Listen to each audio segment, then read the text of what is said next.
સુરતના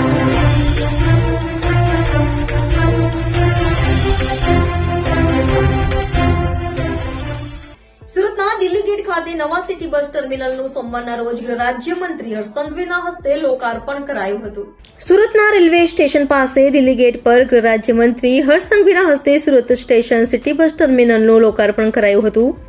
સુરતના પરિવહન તંત્રને સુવ્યવસ્થિત કરવા માટે મલ્ટી મોડલ ટ્રાન્ઝિટ હબ બનાવવામાં આવી રહ્યું છે, જેમાં રેલવે, જીએસઆરટીસી, સિટી બસ અને મેટ્રોને છોડવામાં આવી રહી છે। સુરત શહેર રેલવે સ્ટેશન પર રોજના 20,000 કરતા વધારે પ્રવાસી મુસાફરી કરે છે, જેના ભાગરૂપે રેલવે સ્ટેશન પાસે નવું સિટી બસ ટર્મિનલ બનાવવામાં આવ્યું છે। રેલવે સ્ટેશન પાસેથી 26 રૂટની મનપાની 353 સિટી બસ દોડી રહી છે, એટલે કે દરરોજની 4,500 ટ્રીપ આ બસો દ્વારા કરાય છે। ટ્રાફિકની સમસ્યાના નિવારણ માટે આ નવું સિટી બસ ટર્મિનલ ઊભું કરવામાં આવ્યું છે અને આ ટર્મિનલ સવારે 4 વાગ્યાથી શરૂ થશે અને રાત્રે 12 વાગ્યા સુધી કાર્યરત રહેશે તેમ જણાવાયું હતું।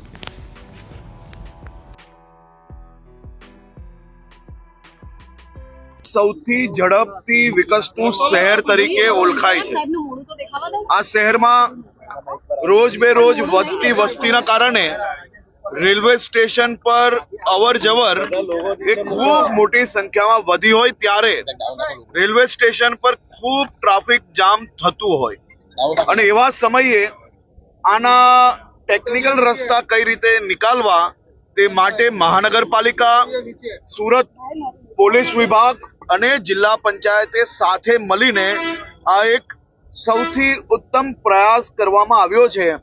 જે રેલવે સ્ટેશનની બહાર સિટી બસો ઊભી રહેતી હતી તેના કારણે ત્યાં જે ટ્રાફિક જે વધતું હતું એ ટ્રાફિકના નિરાકરણ માટે જિલ્લા પંચાયતની આ જગ્યા જે આશરે 4500-5000 વાર જગ્યામાં હાલમાં આ નવું સિટી બસ ટર્મિનલ બનાવવામાં આવ્યું છે, જેના માધ્યમથી રેલવે સ્ટેશનની બહાર આપે જે રોડ જોયો છે, જે રોડ પર ખૂબ ટ્રાફિક થતું હતું, એ બધી જ બસો અહીંયા ટ્રાન્સફર કરવામાં આવી છે, એટલે રોડ હવેથી ખુલ્લો થશે અને બીજું બી ત્યાં અનેક ટેકનિકલ કામો ચાલી રહ્યા છે।